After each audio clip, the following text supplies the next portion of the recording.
আমি আজকে পরিবেশ সম্পর্কিত কিছু বিষয় নিয়ে আলোচনা করব। প্রথম টপিক হলো পশুর আশ্রয়স্থলের বৈশিষ্ট্য। সমস্ত বাড়ি বা আশ্রয়স্থলে অবশ্যই বায়ু চলাচল ও আলোর ব্যবস্থা থাকবে, তবে পশু পাখিগুলি যাতে নিরাপদে থাকে তার ব্যবস্থা রাখতে হবে। ফার্মে বসবাসকারী পশুর বাসস্থান নিয়মিত পরিষ্কার পরিচ্ছন্নতার ব্যবস্থা করতে হবে। পোলট্রি জাতীয় পাখিদের ডিম পাড়া, উড়ে বেড়ানো এবং দৌড়ানোর জন্য উপযুক্ত ব্যবস্থা আশ্রয়স্থলে রাখতে হবে। এই সম্পর্কিত একটা ছবি আমি তোমাদের সামনে তুলে ধরছি। এরপর আমরা পরবর্তী টপিকে চলে যাচ্ছি। পরবর্তী টপিক হলো খাদ্য। আমাদের জীবন ধারণের জন্য বিভিন্ন উপাদানের প্রয়োজন হয়। এর মধ্যে অন্যতম গুরুত্বপূর্ণ উপাদান হলো খাদ্য। মানুষের তথা প্রাণীর শক্তি, শরীর রক্ষা ও বৃদ্ধির জন্য খাদ্যের প্রয়োজন হয়। এই সম্পর্কিত একটা ছবি আমি তোমাদের সামনে তুলে ধরছি। এরপর আমরা পরবর্তী টপিকে চলে যাচ্ছি। পরবর্তী টপিক হলো খাদ্যের প্রয়োজনীয়তা। পুষ্টি সাধন। দেহের পুষ্টি সাধনে খাদ্যের প্রয়োজন। জন্মাবস্থা থেকে আমাদের দেহের বৃদ্ধি ঘটাতে সাহায্য করে পুষ্টি। এই পুষ্টি আমরা পাই খাদ্য থেকে। ক্ষয়পূরণ। প্রতিনিয়ত মানবদেহের ভিতরে ও বাইরে যে কাজ চলছে তার ফলে ক্ষয় হচ্ছে। এই ক্ষয় পূরণ খাদ্য দ্বারা সাধিত হয়। দেহকে কর্মক্ষম করা। দেহকে কর্মক্ষম রাখতে ও দেহের তাপ রক্ষা করতে খাদ্যের প্রয়োজন হয়।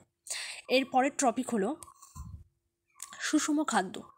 যে খাদ্যে কার্বোহাইড্রেট, প্রোটিন, ফ্যাট, ভিটামিন, খনিজ লবণ ও জল এই 6টি উপাদান গুণমান অনুসারে উপযুক্ত পরিমাণে থাকে এবং যে খাদ্যে দেহের স্বাভাবিক কর্মক্ষমতার জন্য উপযুক্ত পরিমাণ ক্যালোরি পাওয়া যায় তাকে সুষম খাদ্য বলে। এই সম্পর্কিত একটা ছবি আমি তোমাদের সামনে তুলে ধরছি। এরপর আমরা পরের টপিকে চলে যাচ্ছি। পরের টপিক হলো সুষম খাদ্য পরিকল্পনার নীতি।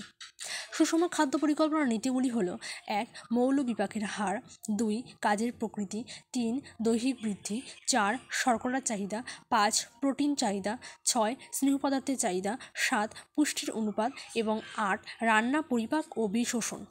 এরপর আমরা পরবর্তী টপিকে চলে যাচ্ছি। পরবর্তী টপিক হলো স্নেহ পদার্থের কাজ। খাদ্যস্থিত স্নেহ পদার্থ উচ্চ তাপশক্তি যোগান দেয়। 1 গ্রাম স্নেহ পদার্থ 9.3 ক্যালোরি তাপ উৎপন্ন করে। স্নেহজাতীয় পদার্থ দেহে মজুদ খাদ্য হিসাবে কাজ করে। তাপের কুপরিবাহী হওয়ায় চামড়ার নিচে অবস্থান করে দেহের তাপমাত্রা বজায় রাখে। ভিটামিন এ, ডি, ই এবং কে এর দ্রাবক হিসাবে কাজ করে। এছাড়া কোষের কোষ পর্দা গঠনেও সাহায্য করে স্নেহ পদার্থ। এরপরের টপিক হলো জলের কাজ। বিভিন্ন ভৌত প্রক্রিয়ার মাধ্যম হিসাবে জল কাজ করে। দেহের তাপমাত্রা নিয়ন্ত্রণে সহায়তা করে। পিচ্ছিলকারক পদার্থ হিসাবে কাজ করে আমাদের দেহে বিভিন্ন স্থানে ঘর্ষণজনিত বাধা দূর করে। দেহে জলশূন্যতা প্রতিরোধ করে। দৈহিক ওজন বজায় রাখতে সাহায্য করে এবং চোখের প্রতিসারক মাধ্যম হিসেবে জল কাজ করে। এই সম্পর্কিত একটা ছবি আমি তোমাদের সামনে তুলে ধরছি। এরপর আমরা চলে যাচ্ছি পরবর্তী টপিকে। পরের টপিক হলো লোহার কাজ।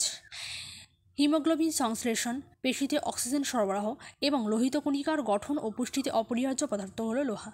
এরপর আমরা পরবর্তী টপিকে চলে যাচ্ছি। পরের টপিক হলো ফসফরাসের কাজ। দাঁত ও অস্থি গঠনে গুরুত্বপূর্ণ ভূমিকা পালন করে ফসফরাস। এছাড়া পেশি সংকোচনের রাসায়নিক পরিবর্তনে অংশ নেয় ফসফরাস। আজকের আলোচনা এই পর্যন্তই। ধন্যবাদ।